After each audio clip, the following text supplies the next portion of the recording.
vídeo onde nós agora seguimos o que nós já vimos fazendo há um tempo atrás, que é olhar para aquelas notícias, noticiosos, informes, informações, aqueles comentários, boatos, rumores que ficam ali no entorno da nossa bolsa de valores e que quando nós olhamos para esse conjunto e dali nós andamos na direção das interpretações corretas, isso nos ajuda muito nas nossas tomadas de decisão. Eu vou falar aí sobre a visão que o Banco Inter está tendo em relação à nossa bolsa de valores, prevendo aí um Ibovespa a 140 mil pontos no final do ano. Será que é possível?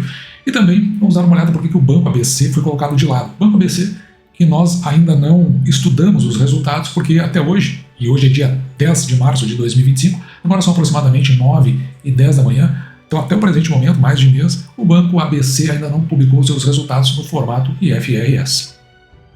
Antes, porém, dá uma olhada aqui nessa notícia que nós trouxemos já faz um bom tempo aqui no canal. Veja que ela é uma notícia do dia 28 de janeiro de 2025, e o autor aqui, ó, tá na manchete, autor de Pai Rico, Pai Pobre, prevê colapso de ações e recomenda Bitcoin. E o que ele disse? Só para a gente relembrar, né? A parte principal dele está aqui nesse parágrafo. E ele diz o seguinte, lá na profecia do Pai Rico em 2013, então imagino que isso aqui deve ser um livro. Eu li o livro Pai Rico, Pai Pobre, tá? Um livro, na minha modesta opinião, um livro medíocre. Mas enfim, é um best-seller, né? As pessoas leram, e eu acho que, no geral, o pessoal gosta muito daquilo que tem mais aspecto motivacional do que aquilo que tem efeito real na vida delas. As pessoas gostaram do livro, ok, tudo bem.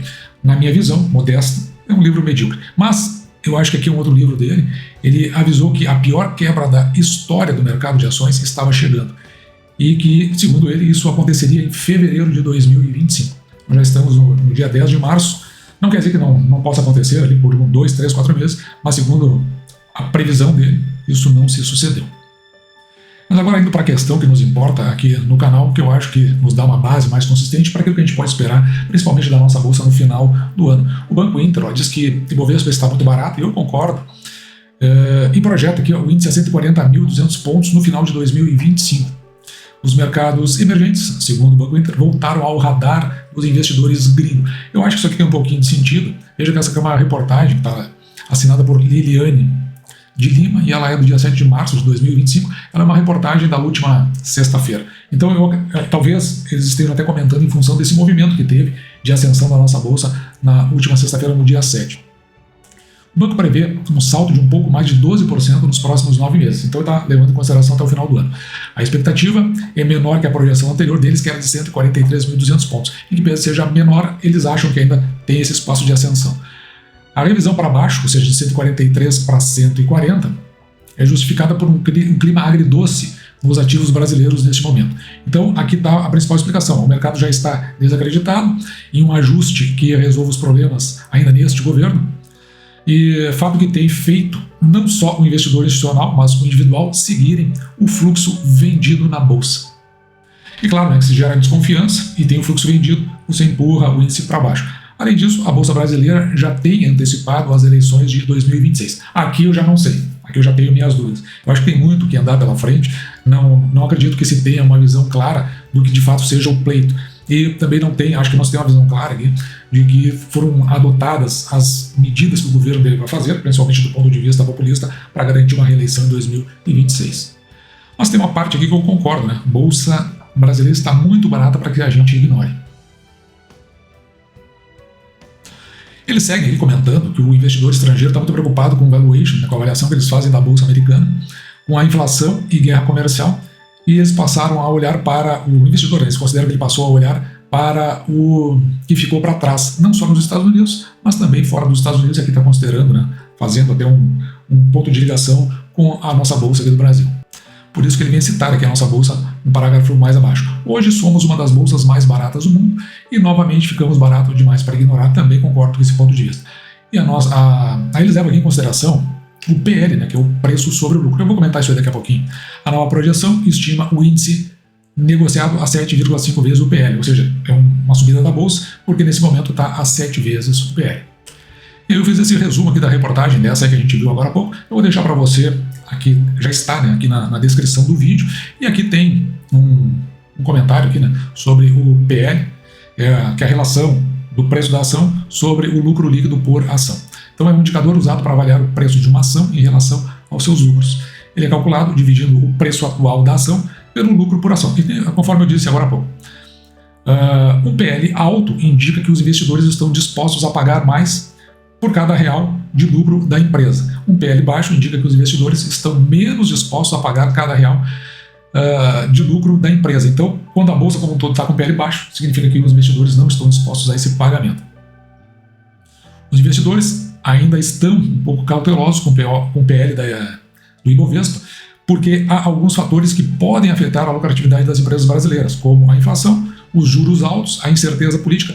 Além disso, o Ibovespa ainda não atingiu seu recorde histórico em termos reais, o que pode indicar que há espaço para o índice subir um pouco mais.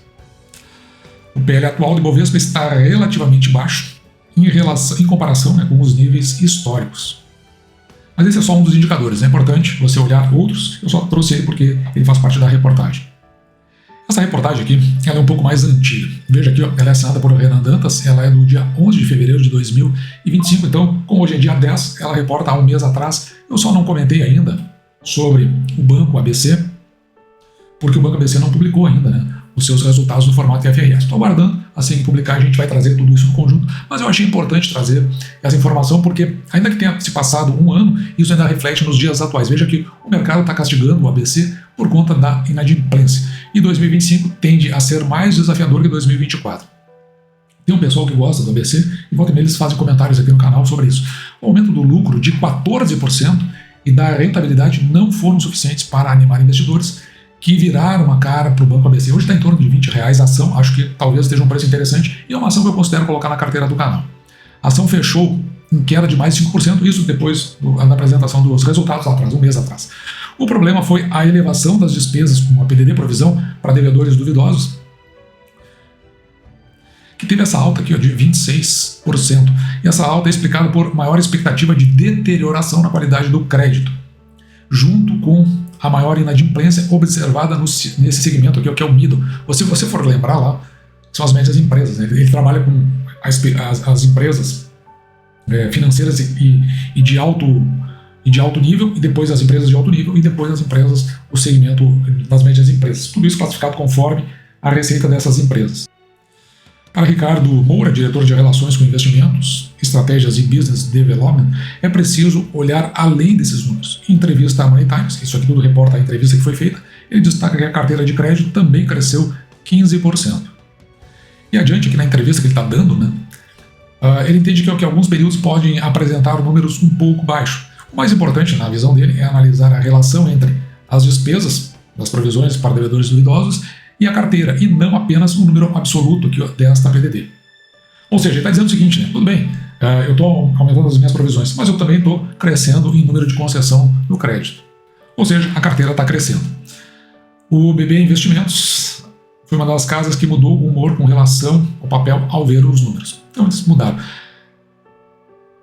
Eles consideraram pontos positivos. No entanto, eles também verificaram que é possível identificar uma pressão sobre a margem financeira com clientes e uma crescente inadimplência no segmento middle, que mantém o banco persistente com o pé no freio na concessão para esse público. Ou seja, com a ideia de que talvez não cresça, né, porque esse público aí acabe não tendo o crédito a ser concedido. Já o Itaú BBA viu números fracos, 9% abaixo das estimativas. Mesmo assim, por mais que a ação esteja barata, em relação à média histórica, 5 vezes o preço sobre o lucro, o PL que a gente viu agora há pouco, há risco para a queda nas estimativas das provisões. E o que esperar aqui para 2025? Além dos resultados, o banco atingiu todas as expectativas do guidance, olha só que interessante, né?